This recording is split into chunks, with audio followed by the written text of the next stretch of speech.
Je vous souhaite la bienvenue à cette autre chronique santé financière présentée par le groupe Conseil Baudin, ou Baudin, le groupe Conseil. Yves-Patrice Baudin, bonjour. Bonjour, Michel. Le temps des fêtes, on entre dedans, là. On est à la porte des buts. Oui. Et là, il y a toutes sortes de choses qui peuvent se produire parce que le temps des fêtes, c'est un moment où on sait, on consomme. Oui. Bon, c'est le mois de consommation, je pense, le plus élevé. Tu me reprendras le sujet tard, mais je pense que c'est le mois de consommation le plus élevé de l'année. C'est le mois de consommation à peu près le plus élevé de l'année. Les marchands font leurs affaires d'or habituellement à cette période-ci.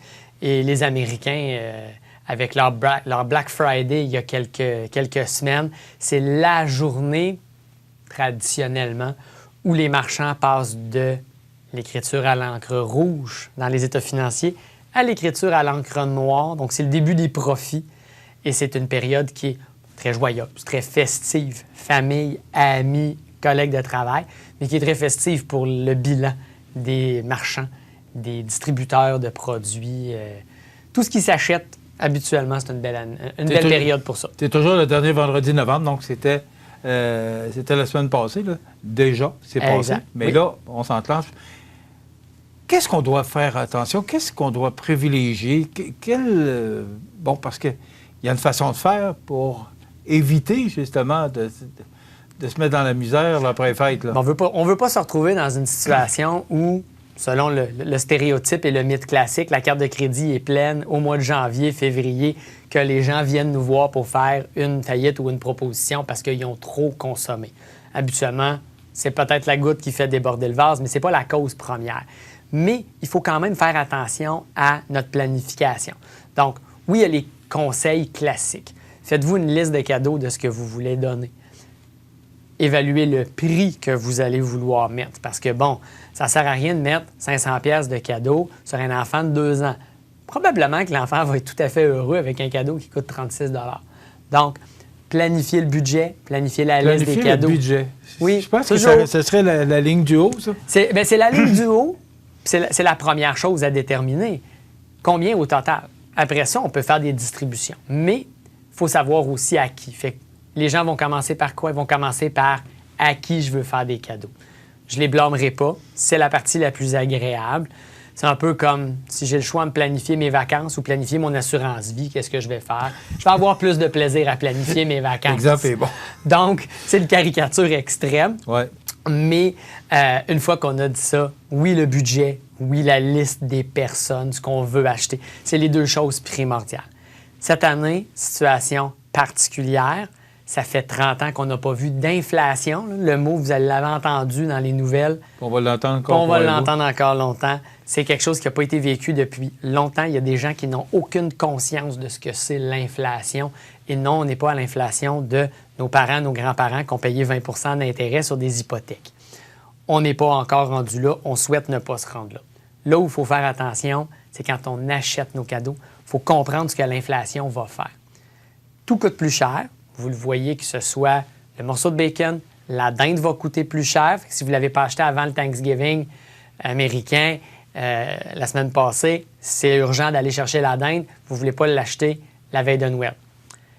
Les chaînes d'approvisionnement ont causé une grosse partie de l'inflation. La demande, elle est au rendez-vous avec tout ce qui est déconfinement de COVID. Les gens veulent consommer, les gens ont du plaisir à consommer, les gens veulent bien manger, les gens veulent recevoir.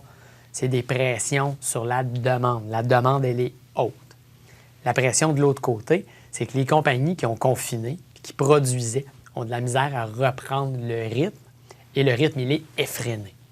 Donc, si on n'est pas capable d'offrir quelque chose et que tout le monde en veut, l'effet automatique, c'est que les prix vont monter.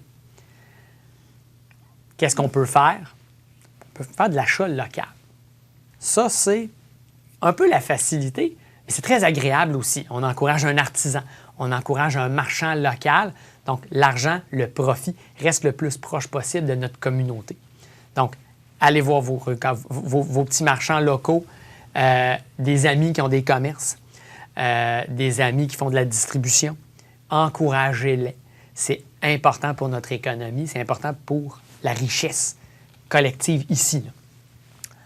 Deuxième chose qu'on peut faire, planifier le plus possible d'avance.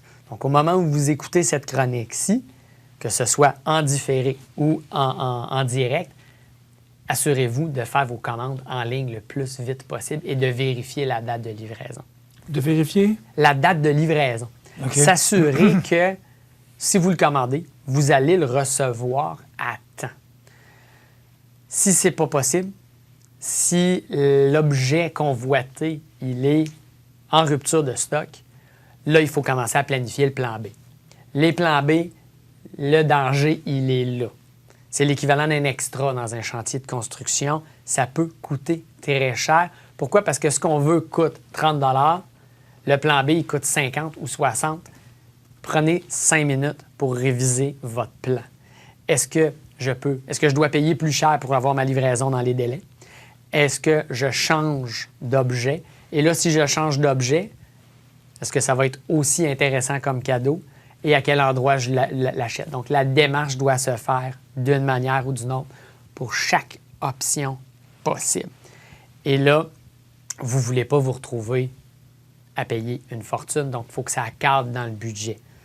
Évidemment, les vases communicants peuvent faire leur travail. On avait prévu acheter quelque chose de 50 $ pour quelqu'un, ça va tomber à 35 $, puisqu'il devait coûter 25 $ et monter à 40 $. On va probablement finir par s'arranger pour que ça balance.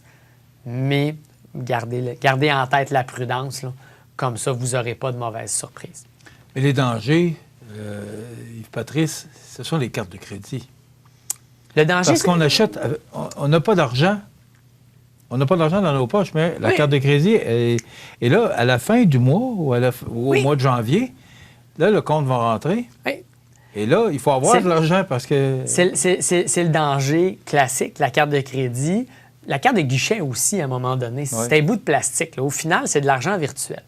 Donc, il faut faire attention à ne pas se vider le bout de plastique, se vider les poches pour se retrouver avec des problèmes. Mais c'est que le danger, dans une période d'inflation, dans une période de chaînes d'approvisionnement qui sont dérangées, la livraison qui est en retard, les choses ne sont pas toujours disponibles, le danger, c'est que, je vais payer plus cher pour être sûr de l'avoir. Et là, il y a un danger sur la carte de crédit parce qu'on défonce le budget.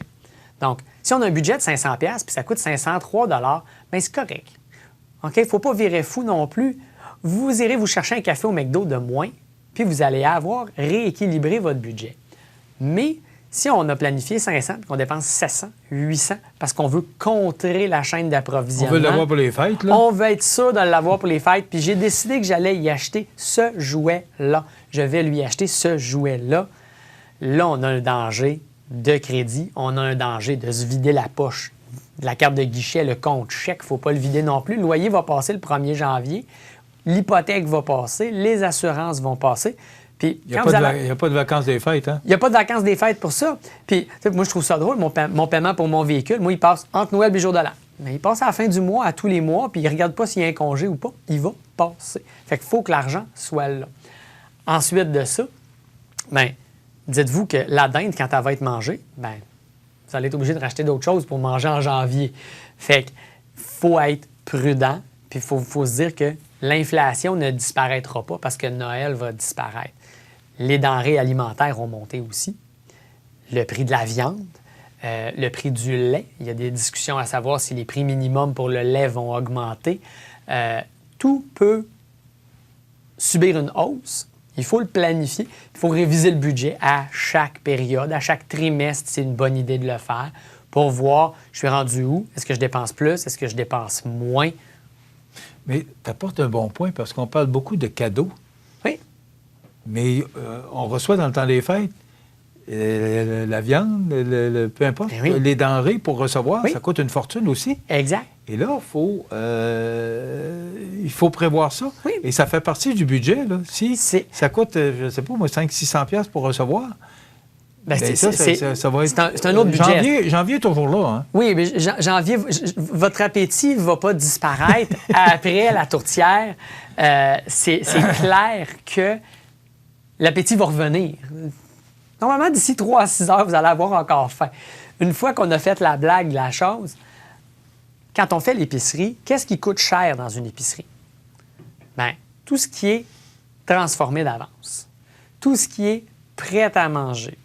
Dans les pâtisseries, tout ce qui est acheté à la pièce, à l'unité. Demandez-le, quand vous allez chez le boulanger, là, demandez-lui, si je ne veux pas payer de taxes, et là, oh, j'ai prononcé le mot méchant, le mot taxe, comment économiser 15 éviter de payer de la taxe à l'épicerie. Donc, du pain, des produits laitiers, évidemment en format normal, pas en format individuel. Le format individuel est à peu près toujours taxé. Pas de produits transformés d'avance, pas de prêt à manger, pas de plats congelés. Est-ce que c'est pratique? Oui, ça peut l'être. Est-ce qu'il y a des options santé? Oui, il y en a. Il y en a qui sont vraiment médiocres. Idée, mais il y en a qui sont santé. Ce n'est pas parce que c'est des mauvais produits nécessairement. Il faut être prudent, mais c'est que c'est des produits qui coûtent cher. On paye 5 $ pour un produit transformé. Il faut rajouter de la taxe. Fait qu'on est rendu à 6 $, 6 $ et 10. Mais dans le fond, c'est un repas qui vaut 5 $. Donc, quand on cuisine un peu plus, allez fouiller sur Internet des recettes. Il y en a tout plein, gratuites, à consulter. Et ensuite de ça, vous faites la recette, vous allez économiser de l'argent. Vous risquez d'avoir beaucoup de plaisir à le faire. Vous risquez d'économiser plus d'argent. Et évidemment, quand on parle d'un produit transformé, on parle de main-d'œuvre. Et la main-d'œuvre aussi coûte plus cher. Donc, les ingrédients de base coûtent un peu plus cher, oui. Si on rajoute de la main-d'œuvre, là, ça coûte beaucoup plus cher. Donc, les produits transformés, c'est les premiers à subir les hausses inflationnistes. Et c'est les premiers à venir faire une belle ponction dans votre compte de banque, sur votre carte de crédit, si vous faites vos transactions avec une carte de crédit, même à l'épicerie, ce n'est pas un crime, c'est une question de gestion. Alors, soyez prudents quand vous faites l'épicerie. Le tour de l'épicerie, fruits et légumes, viande, produits laitiers en format normal, les pains, les pâtisseries en format familial, en format groupe. De toute façon, on achète des muffins, aussi bien en acheter 6 qu'en acheter 1. C'est sûr qu'on va y manger, hein? Et soit la visite va partir avec, soit les enfants vont partir avec dans le lunch quand ils vont retourner à l'école. OK? Et ça se congèle souvent. Donc, mettez ça dans le petit congélateur au-dessus du frigo, mettez ça dans le tombeau en arrière dans l'établi ou au sous-sol.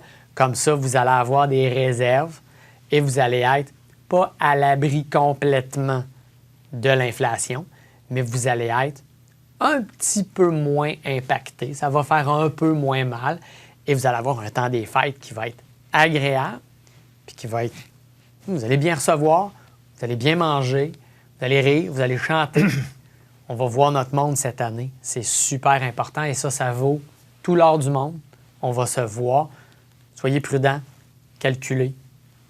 Puis vous allez... Il reste à peu près 2 minutes, Yves-Patrice. Oui. Qu'est-ce qu'il faut retenir, là? Des points importants qu'il faut retenir pour pas, justement, se retrouver en problème en janvier. Se retrouver dans une situation difficile ou... Un budget de bouffe pour Noël, en plus du budget ordinaire. Donc, si vous recevez budget de bouffe, budget de cadeaux, liste de cadeaux pour le magasinage, ça va vous simplifier la vie sur les chaînes d'approvisionnement et sur le budget. Ensuite de ça, cuisinez un peu plus. Prenez 1 heure de plus sur Internet pour fouiller une recette, découvrir quelque chose d'agréable. Vous allez avoir beaucoup de plaisir et beaucoup d'économie et beaucoup de prudence financière. Ça va vous garder en santé ici et dans le portefeuille. Oui. Puis vous n'aurez pas peur de vous réveiller au mois de janvier, là.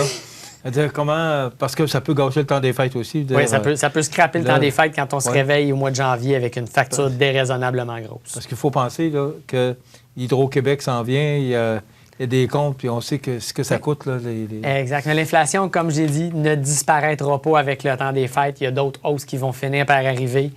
Le prix de l'essence, il est ce qu'il est. Hydro-Québec a prévu des augmentations pour le mois d'avril. Pas des affaires de fou, mais quand même significatifs. Donc, gardez à la tête que petit peu de planif, beaucoup de plaisir à côté. La prochaine chronique, on parle?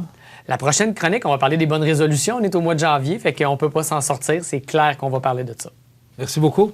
Merci. Yves-Patrice Baudin du groupe Baudin Groupe Conseil. Donc, 1-833-476-3334. 1-833-476-3334. Et gênez-vous pas pour appeler ces gens-là. Ce sont des spécialistes, ce sont des professionnels qui peuvent vous aider, vous conseiller et répondre à vos interrogations. Donc, c'est leur travail. Merci, Michel. Merci beaucoup. Joyeux Noël. Oui, joyeuse fête. Yves-Patrice Baudin du groupe, je dis toujours groupe Baudin, mais c'est Baudin Groupe Conseil. Exact. Alors, Baudin voilà. Groupe Conseil, syndic autorisé en insolvabilité. Merci beaucoup. Merci. Ça complète. On se retrouve dans un mois, Yves-Patrice. Merci. Merci.